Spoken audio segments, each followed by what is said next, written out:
बघा, आतापर्यंत आपण एकूण 3 चॅप्टर पाहिलेले. याची परत उजळणी मी करतो. बारकाईनं लक्ष द्या. आपण पहिलं प्रकरण जे पाहिलेलं होतं त्या प्रकरणाचं नाव बघा, भागीदारीची ओळख व भागीदारीची अंतिम खाती. हे प्रकरण पाहिलेलं होतं आपण पहिल्यांदा. याच्यामध्ये आपण काय काय पाहिलेलं होतं बघा, याची व्याख्या पाहिलेली होती. ती व्याख्या काय होती? भारतीय भागीदारी कायदा 1932 नुसार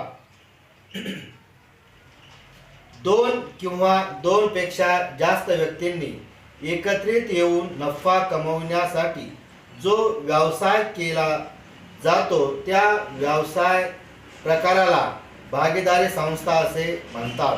अशा स्वरूपाची व्याख्या भारतीय भागीदारी कायदा 1932 नुसार करण्यात आलेली होती किंवा आहे. थोडक्यामध्ये आपल्याला याचा अर्थ असं सांगता येईल, भागीदारी ही एक व्यावसायिक संघटना आहे. व्यावसायिक संघटना म्हटल्यानंतर त्याचे वैशिष्ट्य: नंबर 1 करार, नंबर 2 भागीदारीची संख्या, नंबर 3 कायदेशीर व्यवसाय, नंबर 4 नफा तोटा विभागणी, नंबर 5 अमर्यादित जबाबदारी, नंबर 6 नोंदणी, नंबर 7 संयुक्त मालकी आणि व्यवसाय, नंबर 8 प्रधान किंवा अभिकर्ता आणि नंबर 9 विसर्जन. अशा स्वरूपाचे याचे वैशिष्ट्य आपण पाहिलेले होते. म्हणजे कोणतीही संस्था किंवा भागीदारी संस्था ही नफा कमवण्याच्या उद्देशाने निर्माण झालेली असते. त्यामुळे या ठिकाणी होणारा नफा किंवा तोटा हा आपल्याला विभागून द्यावा लागतो. मग हा नफा तोटा विभागून देत असताना आर्थिक वर्ष ठरलेलं आहे बघा. ते आर्थिक वर्ष आपलं 1 एप्रिलला सुरू होतं आणि 31 मार्चला संपतं. तर या ठिकाणी प्रामुख्याने आपल्याला व्यापार खाते, नफा तोटा खाते आणि स्थिती विवरण तयार करावं लागतं. तर मग आता बघा, आपण हे अंतिम खाते काढतोय. कोणते? अंतिम खाते. म्हणजे या व्यवसायाला नफा किंवा तोटा किती झालेला आहे हे आपल्या लक्षात येण्यासाठी आपणाला हे खाते काढावे लागतात. यामध्ये पहिलं आपण खातं काढतो ते म्हणजे व्यापार खाते. व्यापार खाते. कोणतं खातं काढतो? पहिलं आपण व्यापार खाते काढतो. या व्यापार खात्यावरून आपल्याला काय मिळतंय? त्या व्यवसायात झालेला ढोबळ नफा किंवा ढोबळ तोटा हा आपल्याला या व्यापार खात्यावरून मिळत असतो. तर दुसरं खातं आपण कोणतं तयार करतो बघा, या खात्याला म्हणतात नफा तोटा खाते. दुसरं कोणतं खातं तयार करतो आपण? नफा तोटा खाते तयार करतो. या नफा तोटा खात्यावरनं आपल्याला त्या व्यवसायात झालेला शुद्ध नफा किंवा शुद्ध तोटा काढता येत असतो. ठीक आहे, हे लक्षामध्ये याचे तथ्य वगैरे मी तुम्हाला दिलेले आहेत. त्यानंतर या ठिकाणी तिसरं जे खातं तयार केलं जातंय, या तिसऱ्या खात्याचं नाव आहे स्थिती विवरण. काय? स्थिती विवरण किंवा याला आपण ताळेबंद असं म्हणतो. ताळेबंद असं म्हणतो. हे 3 खाते आपल्याला तयार करावी लागतात. या स्थिती विवरणावरनं आपल्याला त्या व्यवसायाची आर्थिक स्थिती पाहावयास मिळते. त्याला आपण थोडक्यामध्ये आरसा सुद्धा म्हणू शकतो की त्या व्यवसायाचा आरसा कशा स्वरूपाचा आहे याची माहिती आपल्याला या स्थिती विवरणावरनं होत असते. ठीक आहे. मग या व्यापार खात्यामध्ये आपल्याला या अंतिम लेख्यामध्ये किंवा अंतिम खात्यामध्ये आपल्याला व्यापार खाते, नफा तोटा खाते आणि स्थिती विवरण तयार करावं लागतं. ठीक आहे. मग हे 31 मार्चला वर्ष संपलं अशा स्वरूपाचे आपण अंतिम खाते तयार करत असतो. मग आता हे खाते तयार केल्याच्या नंतर किंवा ते खाते तयार झाले, मग या ठिकाणी त्या व्यवसायाला नफा तोटा किती झाला आहे आपल्या लक्षामध्ये येथे. अशा स्वरूपाचं आपण हे पहिलं प्रकरण पाहिलेलं होतं. त्यानंतर पुढचं प्रकरण कोणतं पाहिलं बघा, भागीदारीची पुनर्रचना. भागीदारीची पुनर्रचना. भागीदारीची पुनर्रचना म्हणजे काय? तर त्या भागीदारी संस्थेतील बदल म्हणजे भागीदारीची पुनर्रचना होय. भागीदारी पुनर्रचनेचे प्रकार काय काय आहेत? तर पहिला प्रकार भागधारकाचा प्रवेश, नंबर 2 भागधारकाची निवृत्ती आणि नंबर 3 भागधारकाचा मृत्यू. या 3 प्रकारामध्ये या भागीदारीची पुनर्रचना आपल्याला करता येते. पुनर्रचना करणे म्हणजे त्या भागीदारीमध्ये होणारा जो काही बदल असेल, हा बदल आपण त्या ठिकाणी लिहित असतो किंवा मांडत असतो. मग आपण एखाद्या व्यक्तीला आपल्यामध्ये समाविष्ट का करून घेतो? तर आपल्याला आपल्या व्यवसायाला भांडवलाची कमतरता भासत असेल, नवीन तंत्रज्ञान आणायचं असेल, अशा वेगवेगळ्या कारणामधून आपण नवीन व्यक्तीला आपल्यामध्ये समाविष्ट करून घेतो. याला आपण काय म्हणतो? भागधारकाचा प्रवेश. याला काय म्हणतो आपण? प्रवेश. हे नंतरचं प्रकरण आपण पाहिलेलं आहे. या प्रकरणामध्ये आपल्याला प्रामुख्यानं 3 स्वरूपाचे खाते तयार करावे लागतात. 3 स्वरूपाचे खाते तयार करावे लागतात. एक खातं म्हणजे पुनर्मूल्यांकन खातं. दुसरं पहिलं खातं कोणतं आपलं? पुनर्मूल्यांकन खाते. पुनर्मूल्यांकन खाते हे आपण काढतो. पुनर्मूल्यांकन याचा अर्थ काय झाला की त्या संस्थेची असणारी जी काही संपत्ती असेल, या संपत्तीमध्ये जे काही वाढ किंवा घट झालेली असते, याचा समावेश या खात्यामध्ये आपण करत असतो. मग संपत्तीमध्ये वाढ झाली, संपत्तीमध्ये घट झाली, देयतेमध्ये घट झाली, देयतेमध्ये वाढ झाली. एखाद्या भागधारकांना समजा एखादी संपत्ती ठेवून घेतली असेल किंवा दिली असेल, किंवा जो काही बदल होईल त्या व्यवसायामध्ये, तो बदल आपण या ठिकाणी लिहित असतो या पुनर्मूल्यांकन खात्यामध्ये. म्हणजे पुन्हा लक्षामध्ये घ्या, पुनर्मूल्यांकन खात्यामध्ये आपण प्रामुख्याने काय करतो की त्या व्यवसायामध्ये संपत्तीत वाढ झाली का घट झाली, देयतेत वाढ झाली का देयतेत घट झाली, हे आपण या पुनर्मूल्यांकन खात्यावर घेत असतो. ठीक आहे. त्यानंतर याच्यामध्ये आपण दुसरं खातं काढतो, ते म्हणजे भागधारकाचे भांडवल खाते. भांडवल खाते हे काढतो आपण. भागधारकाचे भांडवल खाते का काढतो? तर त्या भागधारकाला ज्या वेळेस आपण नवीन भागधारक व्यवसायामध्ये समाविष्ट करून घेत असतो, त्यावेळेस त्यानं किती भांडवल आणायचं आहे याची, किंवा आपलं भांडवल किती आहे याची शहानिशा करण्यासाठी आपल्याला भागधारकाचे भांडवल खाते हे तयार करावे लागतात. मग हे भागधारकाचे भांडवल खाते तयार करत असताना आपण काय करतो की त्याच्या जमा बाजूला, भागधारकाच्या भांडवल खात्याच्या जमा बाजूला त्यांना आणलेलं भांडवल, त्याच पद्धतीनं जुना नफा तोटा, त्याच पद्धतीनं राखीव निधी, ख्याती, पुनर्मूल्यांकनावरचा नफा, हे आपण या भागधारकाच्या जमा बाजूला घेत असतो. तर नावे बाजूला, या भागधारकाच्या भांडवल खात्याच्या नावे बाजूला नफा तोटा खाते, ख्यातेची उचल, नफा तोटा पुनर्मूल्यांकनावरील तोटा, हे आपण या भागधारकाच्या भांडवल खात्याच्या नावे बाजूला आपण घेत असतो. ठीक आहे, हे लक्षामध्ये. याच्यानंतर आपल्याला या ठिकाणी तिसरं खातं तयार करावं लागतंय, ते म्हणजे ताळेबंद. ताळेबंद, नवीन ताळेबंद. नवीन का वापरला शब्द? तर जो व्यक्तीला आपण आपल्यामध्ये समाविष्ट करून घेतो, त्यामुळे या ठिकाणी आपण नवीन ताळेबंद हा शब्द प्रयोग केलेला आहे. नवीन ताळेबंद, या अंतिम लेखामध्ये पाहिलेला ताळेबंद, हा ताळेबंद सारखाच आहे. यालाही देयता आणि संपत्ती बाजू असतात. मालमत्ता म्हणतो आपण, देयता बाजू, संपत्ती बाजू असते याला सुद्धा. अशा स्वरूपामध्ये हा ताळेबंद आणि हा ताळेबंद सारखाच आहे, याच्यामध्ये काहीही बदल नाही. ठीक आहे. याच्यानंतर पुढचं प्रकरण आपण पाहिलेलं होतं, ते म्हणजे भागीदारीचे विसर्जन. कोणतं प्रकरण पाहिलेलं होतं आपण? विसर्जन. भागीदारीचे विसर्जन हे पाहिलेलं होतं.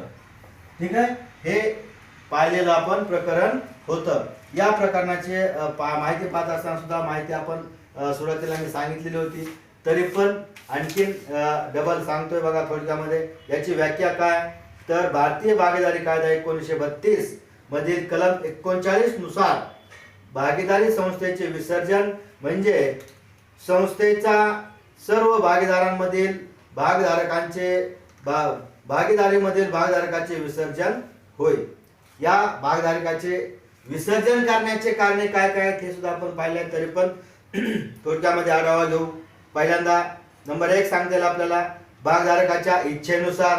नंबर 2 भागीदारी संस्थेचा कार्यकाल संपला असेल तर. नंबर 3 उद्देश पूर्ण झाला असेल तर.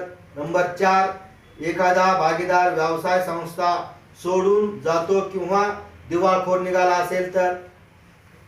नंबर 5 भागीदारी व्यवसाय अवैध किंवा नियमानुसार चालत नसेल तर अशा वेळी भागीदारी संस्था आपल्याला विसर्जित करावी लागते. मग हे आपल्याला विसर्जन करत असताना प्रामुख्यानं 3 खाते काढावे लागतात. लक्ष द्या बारकाईनं, 3 खाते आपल्याला काढावे लागतात. पहिलं खातं कोणतं काढावं लागतं आपल्याला? या ठिकाणी पहिलं खातं काढावं लागतं आपल्याला रोखीकरण खाते. रोखीकरण खाते म्हणजे आपली जी काही मालमत्ता होती, आपली जी काही संपत्ती होती, जे काही आपली देयता होती, आपली देयता किती आहे, आपली संपत्ती किती आहे, हे आपण विकतोय. ही संपत्ती आपण विकतोय, त्यामुळे त्याचं रोखीमध्ये त्याला रूपांतर करायचंय. या ठिकाणी आपल्याला रोखीकरण खातं तयार करावं लागतं. मग हे रोखीकरण खातं तयार करत असताना अशा स्वरूपाचा आपला आराखडा असतो याचा. तर याच्या नावे बाजूला आपल्या प्रश्नामध्ये जी काही किंमत दिलेली असते संपत्तीची, ती संपत्तीची किंमत आपण जशाच तशी घेत असतो. पहिला घटक कोणता येईल? विविध संपत्ती पुस्तकी मूल्यास म्हणजे आपल्या प्रश्नामध्ये जी किंमत दिलेली असते त्याच किमतीला आपण या ठिकाणी विविध संपत्ती जशाच तशी घेत असतो. तर जमा बाजूला आपण विविध देयता घेतो. विविध देयता ही सुद्धा पुस्तकी मूल्याला म्हणजे आपल्या प्रश्नामध्ये जी काही देयता दिलेली असेल जशाच तशी देयता आपण या ठिकाणी घ्यायची. ठीक आहे. त्यानंतर मी सुरुवातीला सांगितलेलं होतं तुम्हाला की प्रथमतः विसर्जनाचा खर्च द्यायचा आहे. कोणता खर्च द्यायचा आहे? विसर्जनाचा खर्च द्यायचा आहे. याला आपण रोख किंवा बँक खाते असं म्हणतो. रोख किंवा बँक खाते या ठिकाणी विसर्जन खर्च घ्यायचा. विसर्जन खर्च. ठीक आहे. यानंतर विसर्जन खर्च घेतल्याच्या नंतर तिसरा घटक घ्यायचा रोख किंवा बँक खाते. या ठिकाणी घ्यायचा आपण संपत्ती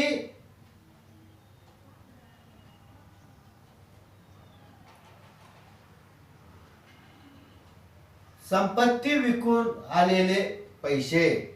या ठिकाणी काय घेणार आपण? संपत्ती. या ठिकाणी आपण काय घेणार बघा? रोख किंवा बँक खाते. या ठिकाणी घेणार आपण हे काही ज्या देयता असतात या देयता आपण दिलेल्या असतात ना, या घ्यायच्या. काय घ्यायच्या? या ठिकाणी देयता घ्यायच्या. जशा म्हणजे या ठिकाणी आपण जशाच तशा देयता जमा बाजूला घेतल्या तर या ठिकाणी आपण देयता देण्याचे जे काही मान्य केले असेल किंवा खाली समाज योजनेमध्ये आपल्याला सांगितलेलं असते त्या देयता तशाच तशा या ठिकाणी आपण घेऊन टाकायच्या. ठीक आहे. तर यानंतर चौथा घटक कोणता येते बघा? भागधारकाचे भांडवल खाते. म्हणजे एखाद्या भागधारकानं जर देयता देण्याचं मान्य केलेलं असेल तर ते हे या ठिकाणी येत आहे. त्यानंतर शेवटचा घटक येईल तो म्हणजे नफा. हा नफा आपल्याला त्यांच्या प्रमाणामध्ये जे काही प्रमाण दिलेलं असेल त्या प्रमाणामध्ये आपल्याला ते वाटून द्यावं लागते. म्हणजे रोखीकरण खात्याच्या डावे बाजूला बघा विविध संपत्ती पुस्तकी मूल्याला, त्यानंतर विसर्जन खर्च, त्यानंतर देयता, त्यानंतर एखाद्या भागधारकानं देयता देण्याचं मान्य केलेलं असेल आणि त्यानंतर नफा येत असतो. तर जमा बाजूला बघा पहिला घटक कोणता घेतलेला आहे आपण, विविध देयता पुस्तकी मूल्याला. त्यानंतर दुसरा घटक येतोय तो म्हणजे रोख किंवा बँक खाते. म्हणजे आपली जी काही संपत्ती असेल ही संपत्ती विक्री करून आलेलं मूल्य, विक्री करून आलेलं मूल्य हे आपण त्या ठिकाणी घेत असतो. त्यानंतर भागधारकाचे भांडवल खाते, भागधारकाचे भांडवल खाते या ठिकाणी काय घेत असतो आपण, जर एखाद्या भागधारकानं एखादी संपत्ती ठेवून घेतलेली असेल तर ती या ठिकाणी येते. आणि शेवटचा घटक येतो तो म्हणजे तोटा. हे नंबर 1, नंबर 2, नंबर 3 आणि नंबर 4 हा आलेला तोटा आपण त्यांना भागधारकांना काय करत असतो, वाटून देत असतो. रोखीकरण खातं परत लक्षामध्ये घ्या, कारण यावर आपल्याला समायोजन सुद्धा करायचे असतात. त्या समायोजन सुद्धा मी सांगितलेलं होतं तुम्हाला.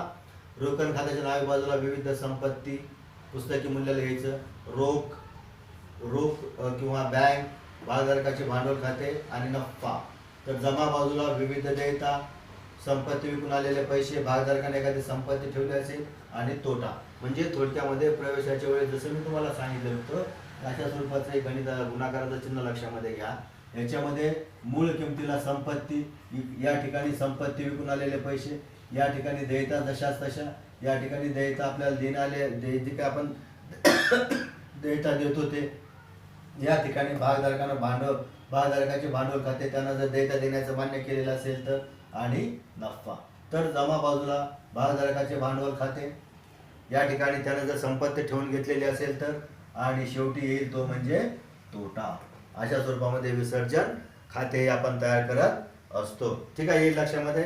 याच्यानंतर पुढचं खातं जे आपल्याला तयार करावं लागतंय ते खातं आहे भागधारकाचे भांडवल खाते. हे रोखीकरण खातं झालं नंबर 1. नंबर दुसरं खातं आपल्याला तयार करावं लागते भागधारकाचे भांडवल खाते. या ठिकाणचं भांडवल खातं आणि प्रवेशामधलं भांडवल खातं याच्यामध्ये तितकासा मोठ्या प्रमाणामध्ये काही असा बदल नाही, जवळपास तेच घटक आहेत. या ठिकाणी फक्त ख्याती वगैरे प्रवेशामध्ये आलेले, या ठिकाणी ख्यातीचा तितकासा काही संबंध येत नाही. तर भागधारकाच्या भांडवल खात्याच्या जमा बाजूवर बघा, प्रथम आधिक्य म्हणजे त्याचं जे काही भांडवल असेल ते भांडवल घ्यायचं, त्यानंतर सामान्य संचिती, त्यानंतर नफा तोटा, रोखीकरण खात्यावरचा नफा, अशा स्वरूपाचे घटक हे येतात. तर नावे बाजूवर तोटा, त्यानं काही ठेवून घेतलेला असेल तर, एखादी संपत्ती ठेवून घेतलेली असेल तर, आणि बँक वगैरे त्याच्या ते खातं बंद करत असताना येणारी शिल्लक वगैरे, अशा स्वरूपाचे भागधारकाचं भांडवल खातं आपण तयार करतो. आणि शेवटी जे तयार करतो ते म्हणजे ताळेबंद. ताळेबंद नाही तर या ठिकाणी आपण काय करतो, बँक खाते तयार करतो. या ठिकाणी कोणतं खातं तयार करतो, बँक किंवा रोख खाते तयार करतो. मग ज्या ठिकाणी बँक आपल्याला आपल्या खात्याच्या नावे बाजूला असेल तर बँकेच्या ते जमा बाजूला घ्या. आपण काढलेल्या खात्याच्या जमा बाजूला बँक असेल तर ते बँकेच्या नावे बाजूला घ्या. प्रथमतः बँकेमध्ये त्याचं आधिक्य घ्या, म्हणजे आपल्या प्रश्नामध्ये जे काही शिल्लक बँक शिल्लक म्हणून दिलेले असते ती शिल्लक सुरुवातीला घ्यायची त्याच्या नावे बाजूला, आणि येणारे घटक अशा स्वरूपामध्ये घेत चालायचे. ठीक आहे, हे व्यवस्थित बघून घ्या, तुमच्या लक्षामध्ये पूर्ण येऊन जाईल. ठीक आहे.